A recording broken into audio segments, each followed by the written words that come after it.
Kemana arah dukungan Jokowi pasca pendaftaran Pilpres ini kembali kita akan lanjutkan. Mas Umam, kalau misalkan Jokowi tidak bersama dengan PDIP, bagaimana PDIP untuk strategi tim pemenangan ke depan? Apa yang anda baca soal ini, Mas Umam? Ya, kalau misal terkait dengan konteks strategi pemenangan di PDIP, saya pikir semuanya sudah disimulasikan.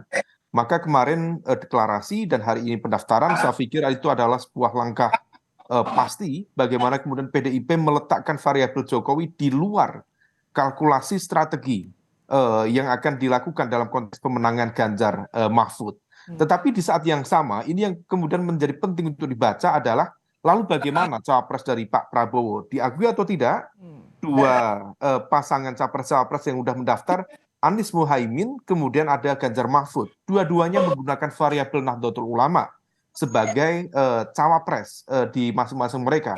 Di PDIP sendiri ada keyakinan yang sangat kuat, tampaknya sebagai refleksi manifestasi dari sejarah 1955, 1971, termasuk di Pilpres 2019 yang lalu, di mana ketika kekuatan nasionalis mereka di backup oleh kekuatan Islam moderat, maka bisa menghadirkan mesin politik yang efektif. Di level ini, jika Pak Prabowo kemudian memaksakan Gibran dan kemudian tidak menggunakan atau tidak mempertimbangkan variabel Islam moderat, variabel Nahdlatul Ulama misalnya sebagai basis kekuatan 50% kelompok muslim di Indonesia, maka hal itu akan membuat Prabowo menjadi riskan. Di satu sisi, Prabowo akan ditarik secara serius dalam killing ground yang akan dihantam sana-sini termasuk oleh kalangan masyarakat sipil terkait dengan konteks isu atau wacana politik dinasti. Dan di saat yang sama dia akan kemudian kesulitan untuk mengonversi terutama dari basis-basis dukungan dari kelompok Islam moderat, khususnya dari jaringan pesantren, para kiai sepuh, dan itu menjadi hal yang cukup penting dalam pemenangan ke depan. Baik, Pak Nusron, hari Sabtu depan, hari Sabtu esok akan digelar Rapimnas Golkar. Ini membahas apa? Apa hanya soal cawapres Prabowo atau juga arah dukungan koalisi ke Prabowo, Pak Nusron? Pertama, kalau soal dukungan terhadap Prabowo kan sudah diputus. Jadi memang yang namanya Rapimnas di Golkar itu kan adalah agenda rutin setiap mau mengambil keputusan penting seperti calon presiden dan wakil presiden itu harus diputuskan di dalam Rapimnas. Nah, di dalam Rapimnas sebelumnya itu memutuskan bahwa Partai Golkar memberikan mandat kepada Ketua Umum untuk mengambil keputusan yang terbaik. Nah, pada Rapimnas kali ini Ketua Umum akan melaporkan langkah-langkah yang diambil oleh Ketua Umum dalam rangka untuk proses calon presiden pemilu tahun 2024 itu adalah pendukung Prabowo, dan kemudian bersama dengan wakilnya itu yang akan disampaikan di dalam forum yang namanya Rapimnas, yang kemudian oleh Rapimnas akan diputuskan dan disetujui, yang itu kemudian menjadi sah dan bulat menjadi sebuah keputusan partai politik, yaitu Partai Golkar di dalam proses pendaftaran nanti. Di Rapimnas ini Golkar masih akan tetap mengajukan Gibran sebagai cawapres atau ada perubahan, Pak Nusron? Begini ya, kalau soal itu kan tadi sudah saya katakan, soal masalah calon wakil presiden itu sengotot-ngototnya Golkar kayak apapun, kalau kemudian tidak disetujui oleh majelis koalisi, Ketua Umum Koalisi Indonesia Maju, saya pikir juga tidak akan nggak akan goal juga.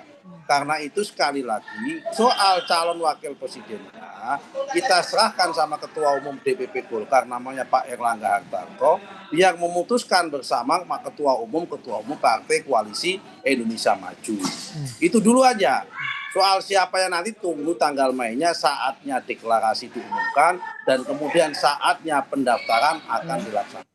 Oke, Mas Bimo, ini banyak pertanyaan nih. Kalau misalkan nanti di akhir tiba-tiba Pak Jokowi justru memberikan dukungan tidak ke Ganjar Mahfud, bagaimana respons dari PDIP, Mas Bimo? Seperti apa persiapannya nanti menghadapi itu? Kami percaya ya, kandidat kami ini strong, cenderung independen dan visioner. Strategi pemenangan kami jelas, kita yakin bahwa pasangan Pak Ganjar Pranowo dan Pak Mahfud MD adalah pasangan yang mumpuni. Pak Ganjar dan Pak Mahfud adalah pasangan yang saling melengkapi. Pak Ganjar adalah sosok muda yang berpengalaman memimpin Jawa Tengah dengan segudang prestasi, tentu akan mengedepankan Indonesia yang visioner untuk meneruskan fondasi 10 tahun yang pernah dikerjakan oleh Pak Jokowi. Dan Pak Mahfud MD sebagai tokoh Nadilin yang juga punya pengalaman intelektual yang komplit. Strateginya gimana Mas Bimo kalau tanpa Jokowi? Akan mengajak masyarakat yang sama-sama wujudkan keadilan sosial di masyarakat di bidang hukum, pemberantasan korupsi, hukum yang tebang pilih akan diberantas oleh ide-ide Pak Mahfud yang terus akan dikampanyekan. Dan ini strateginya adalah sesuatu yang bersama-sama pernah dikerjakan dengan Pak Jokowi. Kami percaya Pak Jokowi tetap akan pada posisi sebagai kader PDI Perjuangan. Kami pun tetap akan mengamankan pemerintahan Pak Jokowi ini sampai 2024. Mengenai bahwa nanti kita lihat apakah Pak Jokowi mengizinkan Mas Gibran sebagai kader PDI Perjuangan yang waktu itu masuk PDI Perjuangan untuk jadi wali kota menjadi wakilnya Pak Prabowo yang otomatis pasti dia akan keluar dari PDI Perjuangan. Tentu kita akan lihat sejauh mana menempatkan Pak Jokowi di dalam proses elektoral ini. Tapi antara pendukung Pak Jokowi dan pendukung Pak Ganjar Pranowo dan pendukung Pak Mahfud MD ada satu tarikan yang tidak bergeser. Kami tangkap Mas Bimo. Pak Nusron, singkat terakhir apa sih yang menjadi kesulitan untuk satu suara soal cawapres ini di koalisi Prabowo? Singkat saja Pak Nusron. Tidak ada kesulitan untuk menentukan calon wakil presiden. Hanya masalah waktu. Kebetulan tadi saya katakan ada satu ketua umum yang tidak ada di Jakarta. Sehingga kita menunggu. Toh masih ada waktu untuk pendaftaran. Wong yang daftar aja sabar-sabar saja, masa wartawan nggak sabar. Pekan ini diumumkan, Pak Nusron?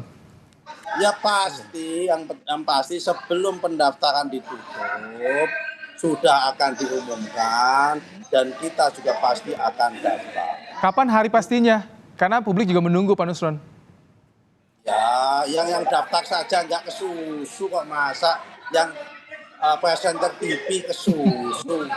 Mungkin itu yang menjadi pertanyaan publik. Banyak tanda tanya soal siapa pendamping Prabowo.